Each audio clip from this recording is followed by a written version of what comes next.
ሰላም ሰላም ውድ ቤተሰቦች እንዴት ናችሁልኝ? ሁሉ ሰላም ሁሉ መልካም ከኔ እግዚአብሔር ይመስገን ሁሉ ሰላም ሁሉ መልካም ነው። ዛሬ ደግሞ በአዲስ ቪዲዮ ወደ እናንተ ከች ብያለሁ ማለት ነው። ውድ ቤተሰቦች እንዴት ናችሁልኝ? ሁሉ ሰላም። ዛሬ ያው አዲስ ወሬ ወይም ሰርፕራይዝ ልበላችሁ አይደለ? እና ዛሬ ሰርፕራይዝ ነው። አዶናይ እንግዲህ ለአርቲስት ሰለሞን መኪናው እንግዲህ ብሩክ ርስቲፌር ነው ርስትሬር ምንድነው የሚባለው? እንግዲህ ያው ብሩክ ካምፓኒ ድርጅቶች እንግዲህ ያው መኖሪያቸውን መቀመጫቸውን ዱባይ በማድረግ የሚሰሩ ሰዎች ለአዶናይ 1 ሚሊዮን ቻሌንጅ ፎሎወር በመስጠት 1 ሚሊዮን ፎሎወር ቻሌንጅ ፎሎወር ተደርጎ እንግዲህ ያው አባታችን ልበላችሁ አይደል? አባታችን እንግዲህ ያው መኪናው ተሰጥቷቸዋል። አዶናይም አስረክቧል መኪናውን። እንግዲህ ሰለሞን አባታችን አርቲስት ሰለሞን እንግዲህ ቤት ልል ነበር መኪናቸውን ተቀብለዋል ማለት ነው።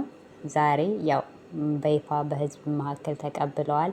አንዳንድ ጊዜ እንደዚህ መልካም ነገር የሚሰሩ ሰዎችን ማበረታታት፣ በርቱ፣ ጀግና ማለት ያው ይልመድብን እላለሁ ማለት ነው። እና በጣም ደስ የሚል በቃ ማለት አለ አይደል ታሪክ አንዳንድ ጊዜ ታሪክ ማስቀመጥ ጥሩ ነው። ለነገ ጠዋት ስንቅ ይሆናል እና በጣም ነው ደስ ያለኝ ማለት ነው። አንዳንድ ጊዜ የሚደረግና የማይደረግ ለይተን እንወቅ የምለው ለዛ ነው። እና በነገራችን ላይ እሳቸው ትልቅ ሰው ናቸው። ሀገርን በተለያየ ምክንያት እንትን ያሉ ናቸው። እና አንዳንድ ጊዜ ብዙ ጊዜ አርቲስቶች አሉ አሁን ትልቅ አርቲስቶች ትልልቅ ሚዲያ ላይ ከፊት ቀድመው ኢትዮጵያን እንግዲህ አርቲስቶች ነበሩ በልብሱም በተለያየ ነገር እንግዲህ መድረክ ላይ በመውጣት ተለያየ ሀገር ሲሄዱ ተለያየ እንግዲህ ሲሄዱ የሚለብሱት ልብስ ባህላችንን፣ ዘፈናችንን ሁሉ ነገር አጋችንን በቃ ከምግባችን ጀምሮ እንግዲህ የሚያስተዋውቁት እነሱ ነበሩ። አሁን እንግዲህ ያው እነሱ አሁን ላይ ቴክኖሎጂ ሁሉ ሲያድግ አሁን ምን ሆነ አርቲስት ነው ወይ ታዋቂ ነኝ የሚል የለም። ሁሉም አሁን እንትን ካላችሁ ማስተዋወቅ ትችላላችሁ። ዋናው አሁን ላይ ምንድነው ያው ሰግጥ ፈምስ ብሎ አዶናይ ያው እውቅና ይኖራችሁ እውቅና ካላችሁ ያው አንዱን ይጥልና አንዱን ከፍ ያደርግና ይሄዳል ማለት ነው። እና እውቅና ካላችሁ ሰዎች ያው ላይ የነበሩ ሰዎችም ከእናንተ ጋር ዝቅ ብለው እናንተን ያከብሯችኋል፣ ይወዳችኋል እና የሰው መውደድ ይስጣችሁ በሚለው ማለት ነው። እና የሰው መውደድ እንደዚህ ነው እላችኋለሁ። አዶናይ በጣም የሚመሰገን ልጅ ነው። ጥሩ ነገር ሰርቷል። እና ደግሞ ወደ ቀጣዩ ስመጣ አሌክስን እንግዲህ ሁላችሁም እናውቀዋለን። የዴዚ ባል አሞራው የሚለው የቲክቶክ ስሙ እሱ ጌም ሲጫወቱ ራሱን ስቶ ዴዚ ስታለቅስ ነበርና አንዳንድ ጊዜ ጌም ስንጫወት የምናደርጋቸውን ነገሮች ስንጫወት ብንጠነቀቅ ባይነኝ እኔ ለራሴ ማለት ነው። ብንጠነቀቅ ምንድነው የምናደርገው ምንድነው የምናስተላልፈው የሚለውን ነገር ለምንድነው የማናውቀው ማለት አንዳንድ ጊዜ አሁን ባለፈው ዲቦራ ከመስታወት ላይ እንትን ላይ የሆነ በረንዳ የሆነ እንትን ነገር አለ እሱን ያዢ ብሏት እሱ ስትይዝ ማለት ነው ወድቃ ልትሰበር ነበረ። ከዛው ወድቃለች እንጂ ወድቃ እንደውም ጥርሷ ተነቅሎ ሁሉ ነበር እና ሆስፒታል እሄዳለሁ ስትል ነበር እሷ ልጅ ማለት ነው። አያችሁ አንዳንድ ጊዜ ህይወቷ ቢያልፍ እና አንዳንድ ጊዜ ስትጫወቱ ስነ ስርዓት ያለው ቅጣት ልጆች ሲያዩት ጌም ማለት ያው አሁን ስልካችን ላይ ዳውንሎድ አድርገን እንደምንጫወተው ጌም ነው። አንዳንድ ጊዜ ተከታይ ሲኖረን ገንዘብ ስናገኝ የምንሆነውን የምናደርገውን ነው የሚያሳጣውና ከእንደዚህ ነገር ካለው ብትጠነቀቁ ባይ ነኝ ማለት ነው። እኔ እንደራሴ እንደግሌ እንደ ሳራ ማለት ነው። እና አሁን እሱ ድንገት እዛ ጋር ወደቀ። ድንገት እንትን ሲል አስባችሁታል። እሷ ከዛ ደነገጠኝ። በዛ ላይ ልጅ ናት እና ልጅ እንደዛ ስትሆን ማየት ከባድ ነው። እና አንዳንድ ጊዜ ብትጠነቀቁ እናት ሊያያችሁ ይችላል። እህት ወንድም ብዙ ሰው አለ የሚያየው ማለት ነው። ያን ጊዜ እነሱ ሲያዩት ምንድነው የሚሰማቸው? በነገራችን ላይ እዚህ ቲክቶክ ላይ ህይወቱን ራሱ ያጠፋው ልጅ ታስታውሳላችሁ አይደለ?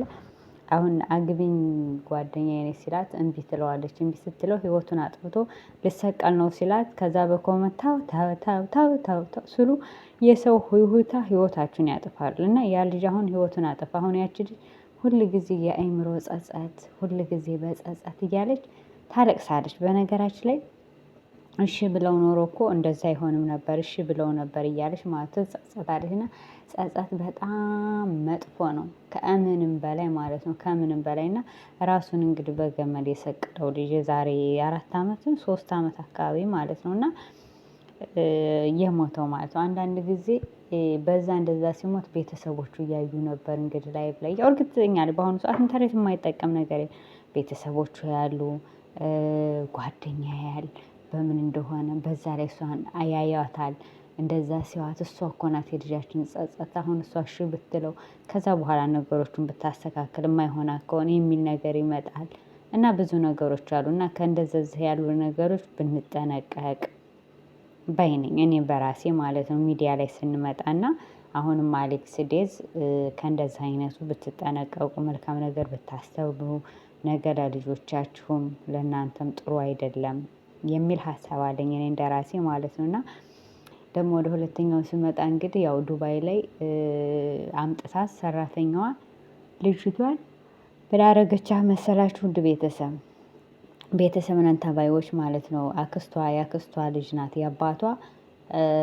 የአባቷ እህት አማቾች ልጆች እንግዲህ አክስት አማቾች ልጆች ከኢትዮጵያ አምጥታት እዚህ ምን አባሽ አንቺ ባላገር እያለች ማለት ነው። ከገጠር ነው ልጅቷ የመጣችውና አንቺ ባላገር እያለች ባላገር ማለት ሀገር ያለው ሰው ነው። አንዳንድ ጊዜ የገጠርን ሰው በጣም የምትንቁ ሰዎች ምን አይነት አይምሮ እንዳላችሁ ምን አይነት አስተሳሰብ እንዳላችሁ ባላቅም ማለት ነው። እና አንቺ ባላገር አንቺ ገጠሬ እያለች እየሰደበች ምን ስትላት ከዛ ደሞዟን በስንት ትቀጥራታለች መሰላችሁ? በ800 የእውነት በጣም 800 ብር እኮ ማለት ነው። በአሁኑ ሰዓት የለም። በአሁኑ ሰዓት ትንሹ ደሞዝ 1000 ብር ነው እንጂ ከዛ በታች የሚባል ነገር የለም። 1000 ብርም አዲስ የሚመጣ ቋንቋ የማይችል ምናምን ከሆነ ነው እንጂ አንዳንድ ጊዜ ግን ቤተሰብ የተባለ የኛው የምንላቸው ሰዎች ግን ለምንድን ነው የሚበድሉን? እኔ እውነት በጣም ጥያቄ እየፈጠረብኝ ነው። ለምንድን ነው የሚበድሉት? ለምንድን ነው ሰውን የሚያሰቃዩት? የምሬ ነው። ለአንዱ ብርሃን ለአንዱ ጨለማ የሆነች ዓለም ማለት ነው። እና አሁን ሀቢባ ለምሳሌ ብር እርዱኝ እያለች ሊወደ ይኸው አንድ ሰው 1000 ያስገባልኝ እያለች ነው። አንዳንድ ጊዜ እውቀት ሲኖራችሁ ማለት እውቀት ሲኖራችሁ ስላችሁ የሆነ ታዋቂ ስትሆኑ ሚዲያ ላይ ምናምን የምታደርጉትን ነገር አታውቁትም። እና ከምታደርጉን ነገር ከድርጊታቸው ተጠንቀቁ። የምር እኔ ይሄንን ነው የምለው፣ ተጠንቀቁ ነው ብለው ዝም ብላችሁ እንትን አትበሉ ማለት ነው። እና አንዳንድ ነገሮችን የምታደርጉትን ተጠንቀቁ። ነገ ለልጆቻችሁ ለሚያችሁ ለህዝብም እሰቡ። መጥፎ ነገር አታድርጉ ነው የምለው። አብሶ ደግሞ የቤተሰብ ነን ተባዩ ግን አንዳንድ ጊዜ የኢትዮጵያ መዳሞች መርዝ ናቸው። ግን ደግሞ ጥሩዎችም አንዳንድ ቢኖሩም ግን አብዛኞቹ ቤተሰብ እንኳ የሆኑት በጣም መርዝ ናቸው። የምሬን ነው የምላችሁ። ቤተሰብ እንኳ የሆኑት የምር እኔ አሁን አንዳንድ ጊዜ እንጀራ ራሱ ያወጣላችሁ ብዬ ደርገማቸው ነው የምለው። የምር በጣም በቃ የሚያስጠሉ ማለት በቃ ለሰራተኛ ምንም ክብር የሌላቸው ምናምን ናቸው። እኔ ይቅርታ አድርጉልኝና ኢትዮጵያ ውስጥ ኢትዮጵያዊ መዳም ቤት ከምሰራ አረብ ሀገር 24 ሰዓት ብሰራ ይሻለኛል። የምሬን ነው የምላችሁ። እኔ ለምን እንደሆነ አላውቅም። ስራውም ይቀለኛል። የሆነ በቃ የማደርገው ነገር ምናምን ነገር የምር የኢትዮጵያ እኮ ማለት በቃ ወይ ስራው ያልቅ አንዴ ሽሮ አንዴ በየአይነት አንዴ ቤቴ አንዴ እንደዚህ ቆሸሸ ኮልኮልታው ምናምን ሲሉ ኧረ እኔ አረቦች ይግደሉኝ። የምር እኔ አረቦች ጋር ለምጄ አሁን ኢትዮጵያዊ መዳሞች ቤት ስሪ ብትሉኝ አልሰራም። የምር በጣም በቃ የሚያስጠላ ነው የሆነ ካለው ነገር ከምንሰማው ነገር። እኔ በጣም ጥሩ ናቸው የሚባሉ ሰዎች ራሱ ሰራተኛቸውን ሲያሙ ነው የምሰማው። ማለት አንዳንድ ጊዜ እኔ እንደራሴ ሳይሆን ማለት በሰራተኞቹም እንዳልፈርድ እኔ እንጃ በአሰሪዎቹም እንዳትፈርዱ የሆነ ግራ ግብስብት ነው የሚላችሁ። የምር አንድ ቀን ሲመሰጋገኑ አይቼ አላቅም። ከስንት አንዳንድ ከሆነ እርስ በርሳቸው እንደተቦጣቦጡ እንደተነጋገሩ ነው። እና አንዳንድ ጊዜ ቤተሰቦች ማለት ነው በቃ የምናደርገውን ነገር እንወቅ። ሰዎችን አንበድል፣ ሰዎች ይበድሉን እንጂ ባይነኝ እኔ እንደራሴ ማለት ነው። ሰዎች ይበድሉን እንጂ ሰዎችን አንበድል። የሰው ልጅ የዘራውን ነው የሚያጭደው። ጤፍ ሰርቶ ስንዴ አያጭድም፣ ስንዴ ዘርቶ ጤፍ አያጭድም እንደሚባለው ማለት ነው። ውድ ቤተሰቦቼ እና እኔ የምላችሁ ማለት ነው ጌም የሚጫወቱትን ሰዎች ምን ትላላችሁ? እስኪ በኮሜንት አስታውቁ። ምን ሀሳብ ትሰጣላችሁ? ምን ትላላችሁ? የምር እኔ ጌም ቢቀርብ አይነኝ። አብሶ ለኢትዮጵያኖች ጌም አይሆንም። እያበላሹ ነው፣ ትውልድን እያበላሹ ነው፣ ትውልድን እያዘቅጡ ነው ያሉት። ለትውልድ የሚበጅ ነገር እያስተላለፉ አይደለም።